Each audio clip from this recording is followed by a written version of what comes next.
Reimagining Dungeons & Dragons Basic and Expert sets from 1981. Imagine that. Let's get started.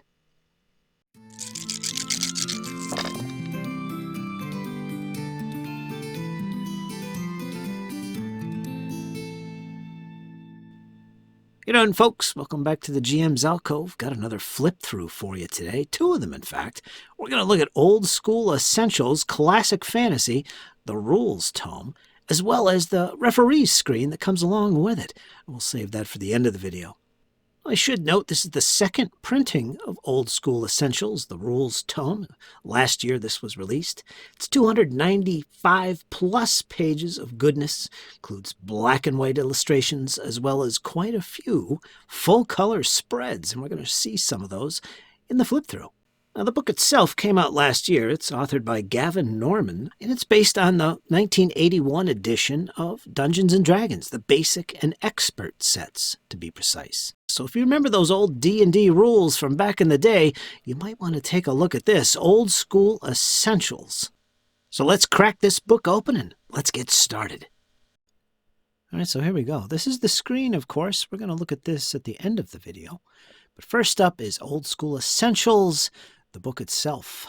You got this nice color coding along the edge of the book here, which I like. Find things easy. Of course, you also get those little ribbons, red and blue one, to keep your place. Of course, it is a hardback. Beautiful cover. This is the standard edition. They do have alternate covers as well. The inside and back covers basically are made really good use of. We include in tables, sequences of play, the combat matrix, right there. I mean, literally, this is your screen to play the game with. So that's brilliant use of space inside the book. Table of contents, of course. All the good stuff you'd expect from Basic and Expert play. All the rules are there. The old 1981 version, rewritten, reimagined, according to the book's author. The introduction section is useful, coming back to a game 40 years later, yeah. And it talks about just the basics, what the premise of the game is all about. If you're new to role-playing game, fantasy in particular, it would be useful. Terminology, other books, compatibility with other books. It's all described here in the very beginning. And of course, we're greeted right from the get-go with beautiful artwork. These are scattered throughout the book, these little 2-page spreads of color. Player characters, the basic concepts of them. Here's an important one. Ascending armor class, something we're used to in the modern age, like D&D and Pathfinder. That's provided here as an optional rule if you want to use ascending armor class, because by tradition, the old original D&D did not do that. It had the opposite, descending armor class. And here's the process of creating a character, well laid out in a number of steps.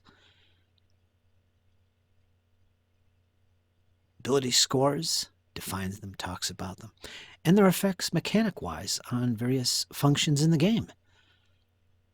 Alignment, of course, is there in languages. Alignment, of course, is broken into the main 3 types of alignment: law, chaos, and neutrality. Again, another piece of artwork. Now we're getting into the actual character classes. Every class is represented from the original game. All 7 of them, in fact. Fighter, cleric, magic user, thief. Of course, the demi-humans, elf, dwarf, and halfling. And they all have a similar layout in the rule book. Basically a 2-page spread. Everything about that class is right there in those 2 pages, including their level advancement, special abilities, their maximum level they can achieve, so on and so forth. Oh, I love the halfling. Halflings, of course, are maxed at 8th level. Elves 10, dwarves 12, and all the other classes, fighter, cleric, magic user, and thief, max at 14. So again, this game only goes up to the expert set, the original expert set. It talks about advancement right here. Settling down with domains, which eventually you can do as you get higher in level. Normally 9th level and up, you can start settling down and building a stronghold, basically. That goes into the section on equipment, mostly combat. Weapons, armor, that sort of thing. And again, this also covers the expert rules, which is adventuring in the outdoors. So you're going to see vehicles and animals, waterborne travel as well, catered in this book. Again, a beautiful piece of artwork. Just look at that. Inspiring. I love it. Got that old school feel to it. Magic. The next section, magic, talks all about spells, how they work. And this book also includes all the rules for clerics and magic user spells, including lists, more artwork. There's this section on cleric spells. It's got them organized by level of spell. Here's the magic user section.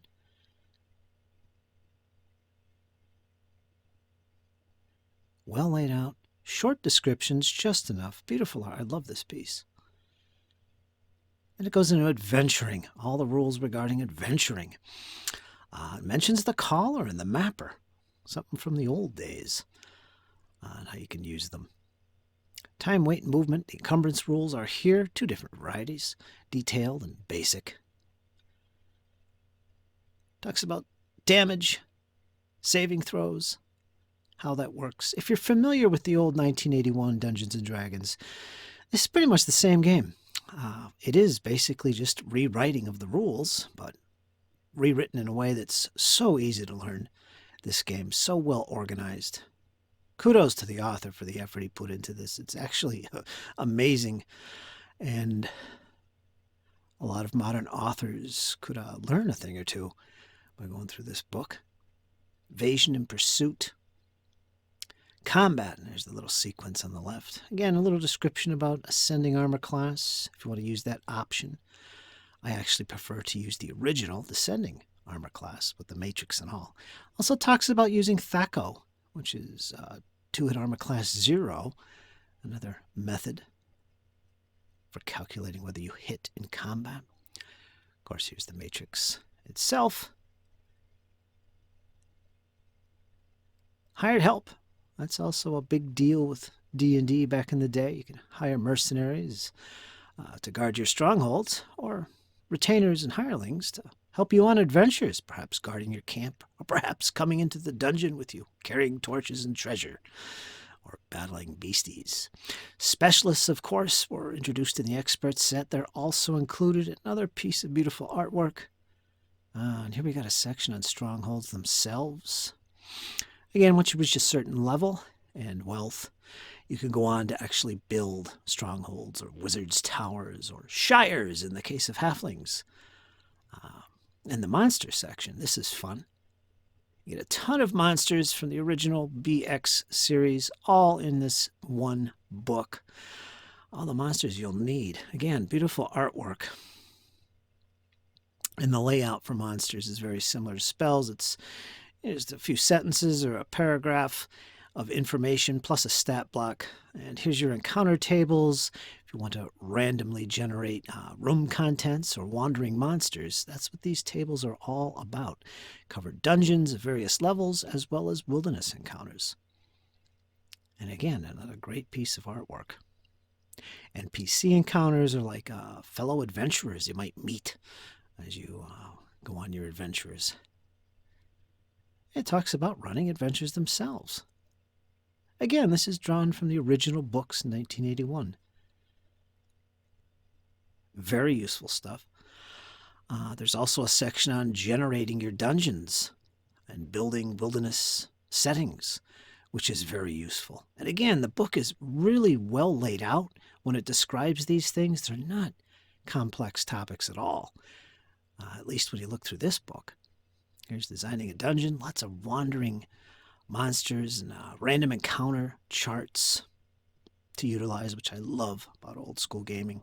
How to award experience points, treasures, again, more random charts for generating treasure and magic items of various types.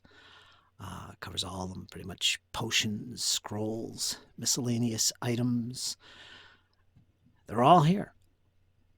Rings, rods, staves, and so on are all found inside this one book. It's a Great resource. I mean, literally, this is all you need to have some great fantasy, old school fun. Swords, which can be intelligent, sentient, and so on and so forth, and it details all those traits in the rule book. In fact, there's their sentient swords right there. More tables. Extraordinary powers for your swords. And, of course, another beautiful piece of artwork. And the author's notes is particularly useful and worth looking at, like how he approached certain confusing topics in the rules, for instance, what decisions he had to make regarding errata from the time, interpretation of various spells or monster stats, and so on and so forth. This is really useful to see where his head was at in putting this together, this book. Indexes for monsters, spells, magic items, all there. Unfortunately, there is no index to the actual rules themselves, but otherwise, it's all there. Wonderful book. Love to flip through this. All right, now we're going to get to the screen. And of course, you're greeted with this beautiful artwork, old school vibe right there. As opposed to a 4-panel. There's 3 of them, a good size though. Everything's organized from left to right in a way that makes sense. Basically, the order you'll need them. Wilderness, encounters, combat, and it goes into the combat matrix, as well as notes pertaining to that, and weapons right next to it. So all the combat stuff is in the middle panel. Then we get into savings throws, class abilities, equipment, movement, and so on. And that's on the furthest to the right panel. So everything's organized as you would need it during gameplay. Of course, look at this artwork, the side that faces the players. So yeah, definite old school vibe. And it's not a flimsy screen either. This is pretty sturdy. About the same quality you'd expect from more modern games like Pathfinder and D&D and so on.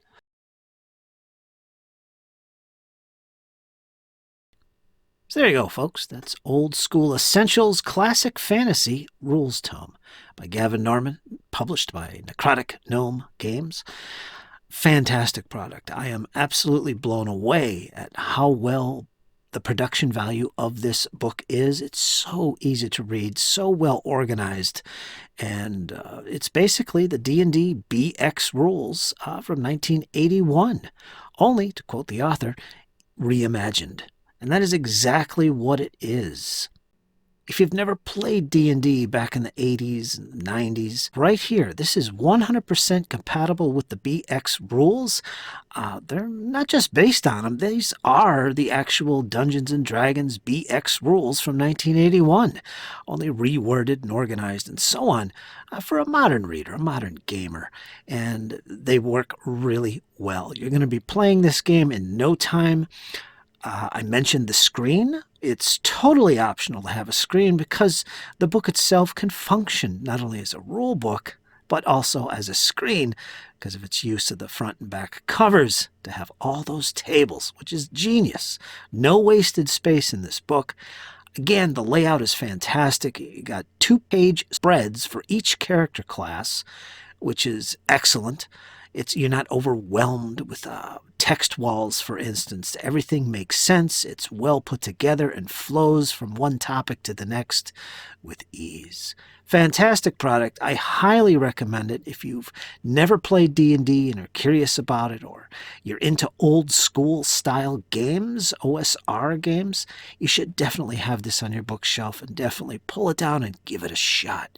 You can't go wrong. Old School Essentials. So there we go. I hope you enjoyed the video. Let me know your thoughts about this, Old School Essentials. Have you played this before? Are you thinking about getting into it? How about old school Renaissance gaming, or OSR? You into that scene? Or are you more of a modern gamer with D&D 5th edition and Pathfinder and so on? What do you think about Old School Essentials? I'm curious to hear what you guys think.